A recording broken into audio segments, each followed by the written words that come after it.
Bonjour et merci d'être au rendez-vous de votre émission Dimanche en politique. Depuis le 1er janvier, les zones à faible émission, les ZFE, ont franchi un nouveau cap dans les deux principales villes d'Occitanie avec la mise en place de nouvelles restrictions de circulation. Objectif, rendre l'air plus respirable, au risque peut-être d'alimenter le malaise grandissant de ceux qui ne peuvent pas ou qui ne veulent pas se déplacer autrement qu'avec leur véhicule, sans parler de ceux qui ne connaissent pas le dispositif. Alors faut-il freiner les ZFE? Pour en parler, nous sommes ici à Toulouse, en Haute-Garonne, et vous allez voir qu'ici le sujet est au cœur de la question.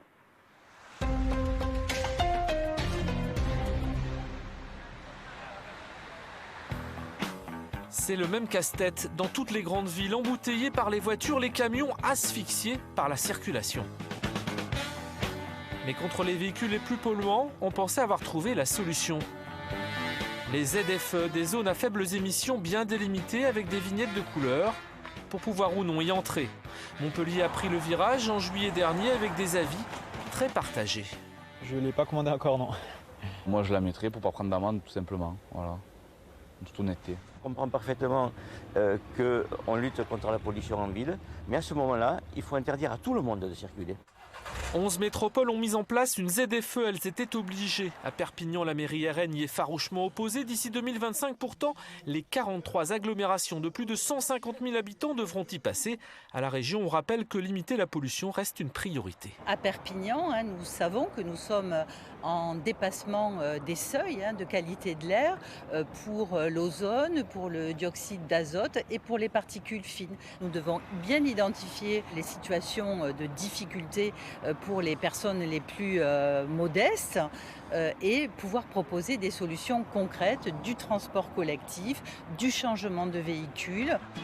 Doit-on mettre un coup de frein aux ZFE? La question est quand même posée. En attendant, depuis le 1er janvier, les voitures classées critères 4 et 5 n'ont plus le droit de sortir du périphérique à Toulouse, sous peine d'une amende de 68 €.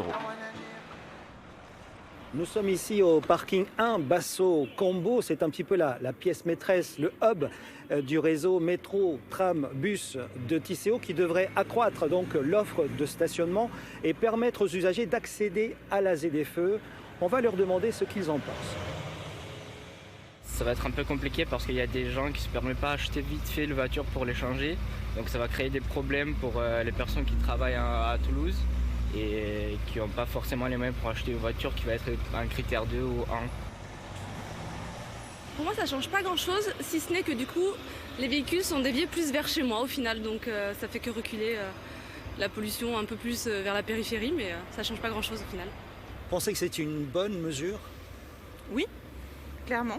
Je pense qu'il est important de penser à la planète et ça passe par les véhicules. On a du métro, on a du bus, on a du tram, mais il dessert peut-être un petit peu moins bien, mais tout ce qui est en place, en tout cas, ça permet déjà de naviguer à peu près partout dans Toulouse. Donc bon, je pense qu'on peut mieux faire, on peut s'étendre encore davantage, mais c'est déjà bien. On ne peut pas se passer de la voiture, c'est impossible. L'infrastructure n'est pas faite pour ça, les moyens ne sont pas en place. Donc on a tout fait pour mettre la voiture en place, on a tout fait pour remplacer le train par le camion, on a tout fait pour obliger les gens à prendre leur voiture. Donc. Vous n'en avez jamais entendu parler de ce périmètre qui sera désormais interdit à certains véhicules polluants? En ville, j'imagine, du coup? Non, je ne savais pas du tout. Faut-il mettre un frein aux ZFE? Pour en parler, nos deux premiers invités. Nicole Asensio, bonjour. Bonjour. Vous êtes coprésidente de OTAT, l'association des usagers des transports en commun de l'agglomération toulousaine et des environs. Merci d'être là.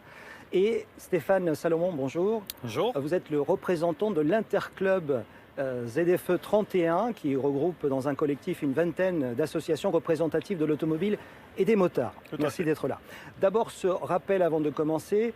Depuis le 1er janvier, les voitures, motos et autres deux roues sont interdits d'entrer dans le périmètre de la ZFE, c'est-à-dire les voitures essence immatriculées avant 1997, les diesels immatriculés avant 2006 et les deux roues immatriculées avant 2004. Stéphane Salomon, on le voit, donc un certain nombre de véhicules vont être exclus et ce n'est que le début. En 2004, il y aura les critères 3. Ça fait beaucoup de voitures exclues. Vous dites que ça va déplacer le problème? Alors ça va déplacer le problème. Les chiffres qui nous sont donnés par le gouvernement font état de 1 million de véhicules sur Toulouse et la première couronne à moins de 20 km de Toulouse. Donc il y a 1 million de véhicules. En 2023, sont déjà interdits 120 000 véhicules. En 2024, 220 000, ce qui nous fait 340 000 véhicules qui vont être interdits de circulation. Et pourquoi ça déplace le problème ? Tous ces véhicules qui vont être interdits de circulation dans la ZFE vont être pour certains obligés de contourner la ZFE. Et nous avons déjà des perspectives et des prospectives de pollution importantes hors zone ZFE. Tous les chiffres qui ont été donnés à l'intérieur de la ZFE font en effet baisser la pollution en intramuros.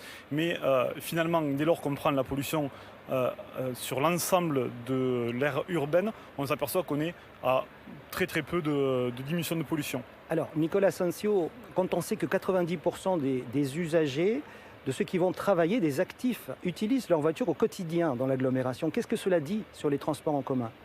Justement, ce pourcentage d'utilisation de la voiture dépend de la proximité du centre de Toulouse.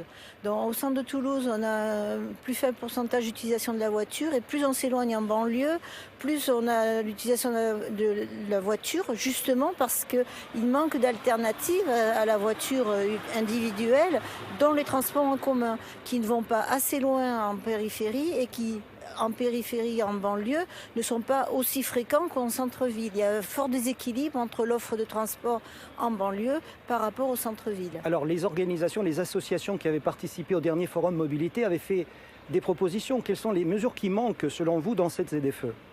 Alors les mesures qui manquent, pas uniquement dans la ZFE, mais dans toute l'agglomération toulousaine, parce qu'en fait c'est la périphérie. Mais là on parle du périmètre de ZFE pour réduire la pollution et pour faciliter les transports.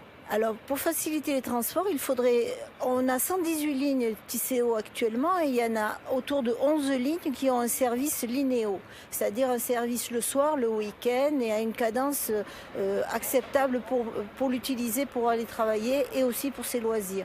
Donc, il faudrait augmenter ce nombre de lignes en service linéo et il faut aussi augmenter la fluidité, la vitesse commerciale des bus pour que parce que le frein pour utiliser un transport en commun, c'est le temps de trajet. Donc il faut que le temps de trajet en transport en commun... Donc des couloirs de bus. Des couloirs de bus, oui, ou des... Et vous proposiez aussi la réduction de la vitesse. Alors la réduction de la vitesse, c'est si on laisse à taux constant les véhicules, effectivement on baisse les émissions de NOx si on baisse la vitesse. Mais l'idéal, ça serait aussi de baisser le nombre de kilomètres parcourus par véhicule et le nombre de véhicules en circulation. Vous parliez de 70 km sur la rocade et 30 km en ville et dans les communes environnantes, pour résumer. Si je peux me permettre, pour vous, c'est déjà assez restrictif, M. Salomon. Même sans ça, c'est que ces chiffres-là, si on prend compte de ce que dit l'ADEME, passer de 50 à 30 en zone urbaine augmente la pollution de 25%. Si en plus nous prenons en compte le fait qu'il y ait des dodanes à peu près partout dans les communes, ça l'augmente d'autant. Donc non, ces chiffres, je suis désolé Mme Asensio, sur la pollution, passer de 50 à 30 dans le secteur urbain ne baisse pas la pollution. Il est vrai que sur des vitesses élevées, baisser la vitesse quand on passe de 130 à 110, ça peut, mais en tout cas dans le centre urbain, ce n'est pas vrai. Oui, mais la pollution se passe en centre urbain, mais aussi à la périphérie, sur les voies pénétrantes de Toulouse. Et à ce niveau-là, on n'a pas des solutions uniques pour tout le périmètre. Il y a plusieurs solutions en fonction de la situation. On parle de 40 000 morts selon les estimations de Santé publique France entre 2016 et 2019, des morts prématurées liées à la pollution. Pour vous, ça ne justifie pas la mise en place de ces ZFE ? Alors, bien sûr que la santé, nous sommes conscients qu'il faut faire quelque chose pour la santé des gens. La seule problématique, c'est qu'on a mis une grosse partie de la problématique pollution sur l'automobile. On se rend compte qu'en fait, quand on regarde les chiffres plus en avant, les NOx sont produites par l'industrie, par la combustion, les NOx productions d'énergie. C'est oxyde d'azote. Les oxydes d'azote, voilà. En effet, nous avons en France en moyenne 50 à 55% de la pollution aux NOx qui sont produites par l'automobile. C'est une réalité. Par contre, concernant les particules fines, nous sommes qu'à 18%. Très rapidement, quels sont les griefs que vous faites à cette ZFE, les demandes, en 3 points, très rapidement? Très rapidement, nous demandons essentiellement à Toulouse Métropole qu'ils répondent aux incohérences qu'ils ont mis en place par rapport aux ZFE. C'est-à-dire ? La première, si on veut aller rapidement, c'est pourquoi avoir interdit les 2 roues et 3 roues motorisées de circulation, puisqu'en fait ils présentent très peu de pollution, aussi bien aux NOx qu'aux particules fines, et en plus ils fluidifient le trajet. La deuxième ?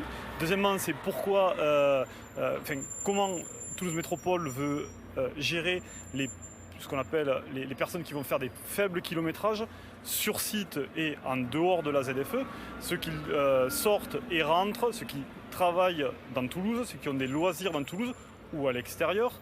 Ensuite, on a vu dernièrement que Toulouse Métropole a sorti le tarif résident de la possibilité pour les personnes d'avoir ce fameux tarif résident. Donc on autorise certaines dérogations pour que les gens circulent, en même temps on leur empêche de garer la voiture au pied de chez eux, ce qui est complètement incohérent. Avant de poursuivre, je vous propose d'écouter une réaction. Autre constat chez les politiques, de plus en plus de critiques venant des partis politiques de tous bords. Dernière en date à Perpignan, où le maire RN donc, de Perpignan et vice-président de la communauté urbaine a fait adopter une motion à une quasi-unanimité contre le projet de ZFE. Il estime cette ZFE injuste et précipitée. Il y a un critère d'injustice sociale et territoriale qu'il convient de relever et qui petit à petit d'ailleurs est en train de progresser dans toutes les têtes. Un exemple, à Lyon ou à Grenoble, vous avez les forces de gauche de la NUPS, notamment le Front de gauche de M. Mélenchon, qui ont voté ces ZFE dans ces villes-là. Aujourd'hui, ils ont fait un communiqué pour demander la suspension des ZFE, qui sont une mesure particulièrement discriminatoire. Donc on s'aperçoit qu'entre la loi qui a été décidée sur de bons sentiments, préserver l'environnement et la santé publique, c'est évidemment des choses qui sont souhaitables pour tout le monde. Mais c'est peut-être pas la meilleure manière de le faire avec ce genre de mesures. On ne peut pas y aller aussi brutalement, et surtout en faisant payer à ceux qui en ont le moins, eh bien, ce genre de révolution culturelle, en quelque sorte. Parce que la voiture, en France, c'est quand même un symbole. Donc qu'on aille vers des voitures plus propres demain et d'autres modes de mobilité douce, il n'y a pas de souci, sauf que vous ne pouvez pas le faire en 3 ans. C'est pas vrai. Or, la date, c'est 2025. Vous pouvez sûrement le faire à long terme, mais aujourd'hui, c'est utopique. Voilà pour cette réaction de Nicolas Zoncio. Ces ZFE précipités, injustes socialement, qu'en pensez-vous ? Effectivement, le critère de sélection des véhicules est très peu compréhensible par la plupart des gens, la vignette critère. Donc c'est vécu comme une injustice sociale par rapport, puisque plus les véhicules sont récents, plus ils sont autorisés à circuler. Donc effectivement... Pour vous, est-ce que les aides sont à la hauteur aussi de ce qu'on veut atteindre comme objectif, les aides à la reconversion pour les véhicules? La problématique, c'est que les aides vont s'appliquer aux personnes qui ont des faibles ressources et le reste à charge qui a été noté par la mission parlementaire est entre 20 000 et 40 000 euros pour l'achat d'un véhicule neuf hybride. Donc quelqu'un qui a peu de ressources ne peut pas se permettre actuellement de changer de véhicule, tout simplement. Est-ce que donc ces dérogations pour vous sont trop de dérogations, pas assez d'aides? Les dérogations sont là parce qu'en fait le calendrier a été inversé. On a mis en place les ZFE avant de proposer des solutions alternatives collectives sur les transports en commun. Donc effectivement, il faut ces dérogations pour aider les gens et ne pas les bloquer. Mais l'idéal aurait été d'anticiper et d'agir de façon collective sur des solutions collectives en amont. Alors vous parlez des solutions, il y en a plusieurs. Une d'entre elles, c'est le vélo, ou plutôt le vélo cargo, comme il se pratique déjà à Montpellier dans une autre ZFE. Je vous propose de regarder ce reportage. Ça permet donc de se déplacer à l'intérieur de ce périmètre et notamment dans les centres-villes. Regardez.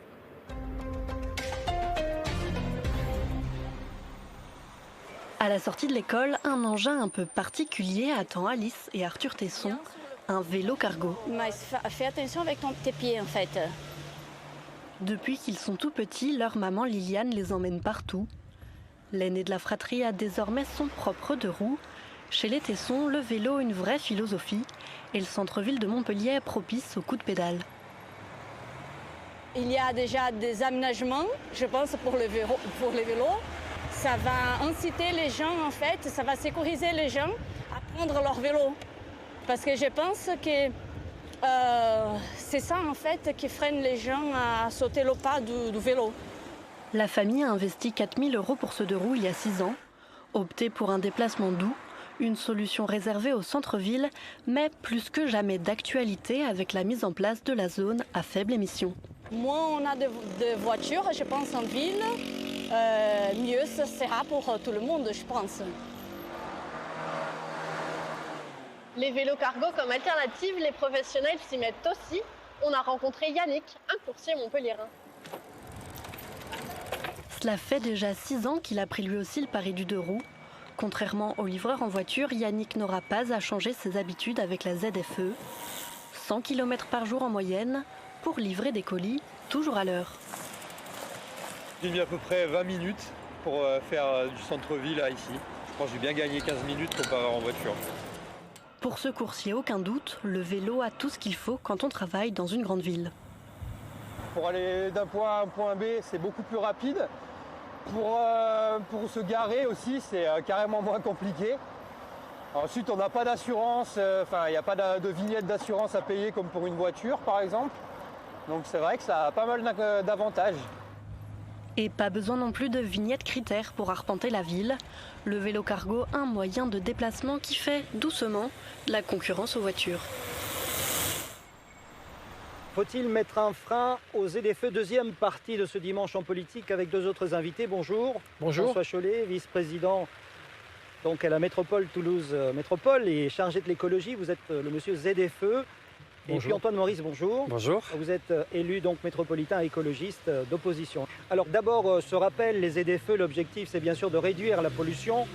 Selon les projections Atmo-Occitanie, à l'horizon 2024, on obtiendrait selon les scénarios donc une baisse de l'oxyde d'azote, c'est-à-dire les NOx, entre moins 4,2% et moins 12,9%. Et pour qu'il y ait des gaz à effet de serre, sur la métropole également, on obtiendrait donc une diminution qui varie entre 1,2% et 3,2%. Alors tout d'abord sur ces projections, Monsieur Chollet, est-ce qu'elles sont crédibles au regard du nombre de dérogations nombreuses déjà accordées?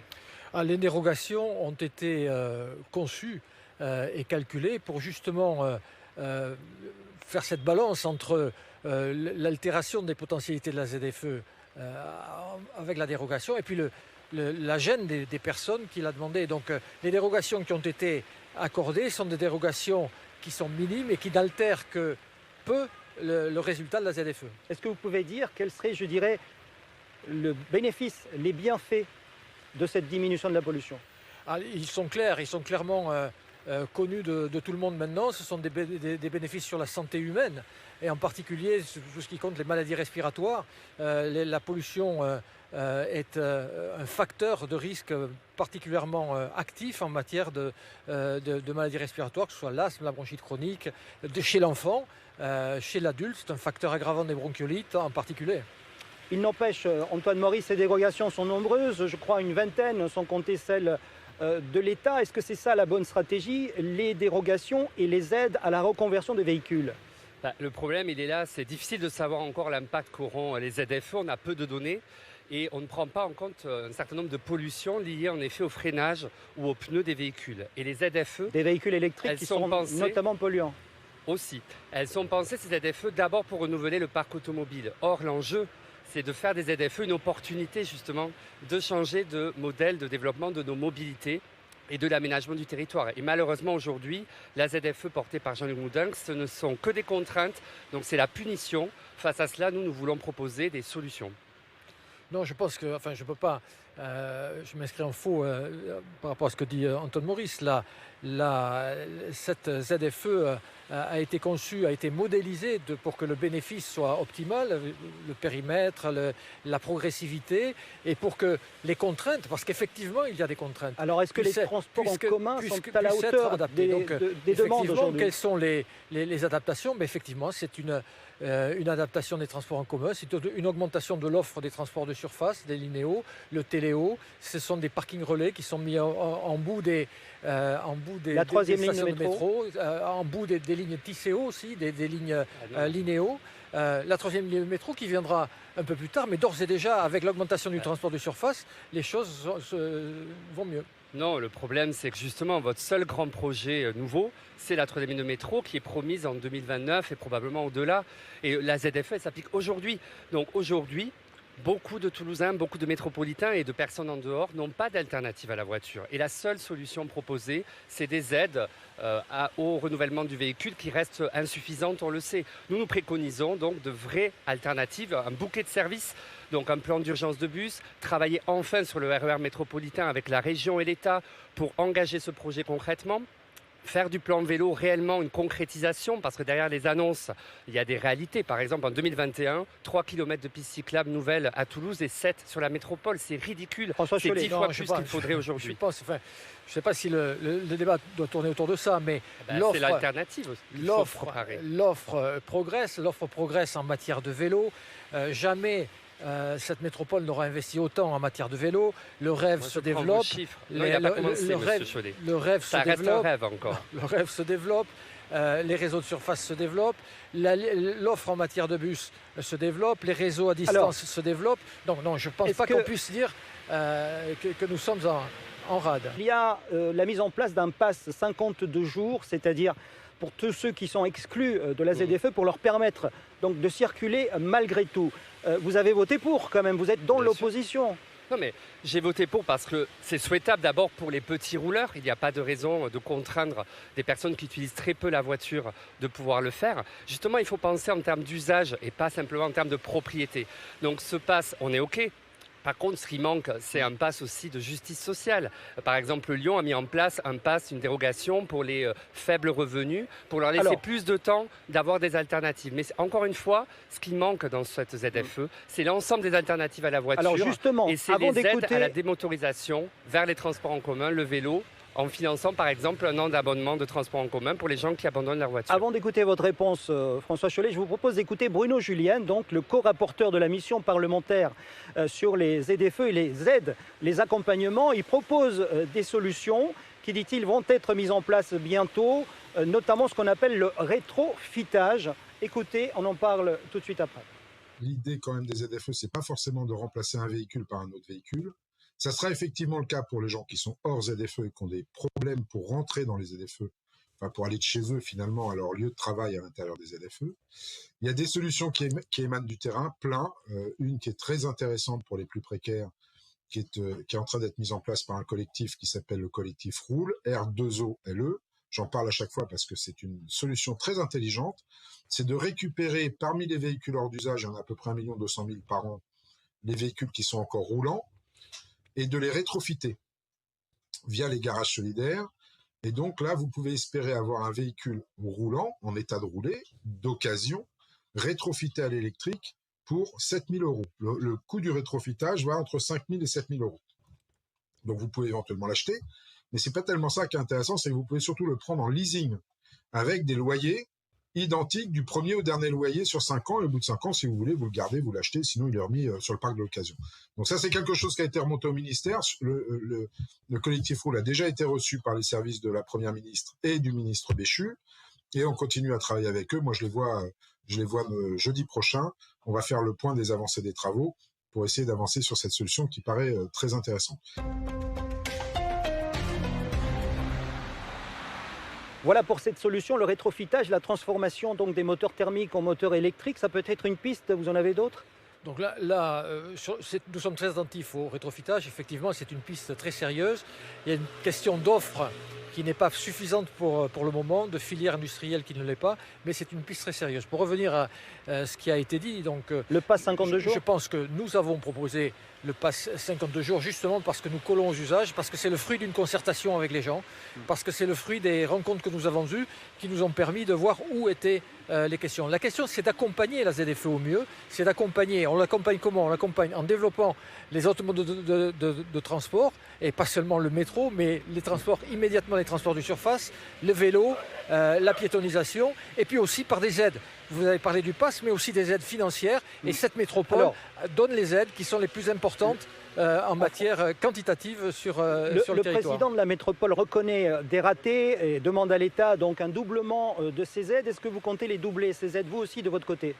Je pense que la question de l'accompagnement est une question qui doit être posée, en particulier de l'accompagnement de l'État. Jean-Luc Moudin s'est exprimé là-dessus. Je vous répète que les aides de Toulouse Métropole sont les aides qui sont les plus importantes. Pas au-delà. Elles sont cumulables avec les autres Antoine aides. Maurice, est-ce que ça répond, je dirais, à l'équilibre, à la justice sociale que certains attendent de ces mesures?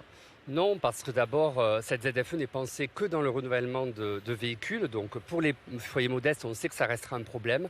Il n'y a pas eu la communication, la co-construction telle qu'elle a été dite. Elle a été faite en plein été, en quelques mois. Là où d'autres métropoles ont fait une énorme co-construction qui a permis de beaucoup communiquer, de voir tous les freins en amont et de travailler aussi ce qui est important pour les gens. L'important, c'est aussi les alternatives, les aides, pas que au changement de véhicule, mais aussi à l'achat de vélos, au transport en commun et également accompagner le contrôle. On ne peut pas mettre en place des ZFE en se défaussant, comme le fait Jean-Luc Moudin, le contrôle prévu sur automatisé la mise en donc, œuvre. en août 2024. Alors, juste pour terminer sur cette question de la complexité de l'information du public, qu'est-ce qu'on peut faire de mieux? Beaucoup de gens ne sont pas au courant aujourd'hui. Alors c'est une vraie question. Nous avons fait 2 concertations, une volontaire de la part de la métropole, une plus réglementaire par la suite, qui ont réuni des personnes. C'était à distance de l'échéance. Nous avons fait des campagnes de communication sur les panneaux publicitaires. Alors, le constat est que cela ne suffit pas selon les sondages. Comment faire? Il faut aller dans les quartiers, il faut continuer de parler, il faut effectivement continuer d'expliquer. Merci. Le temps qui nous est imparti est déjà terminé. Je vous propose de noter cette adresse du site internet où vous devrez faire votre demande de vignette si ce n'est déjà fait. Je vous remercie de votre attention. Merci à vous. On se donne rendez-vous dimanche prochain pour un autre Dimanche en politique.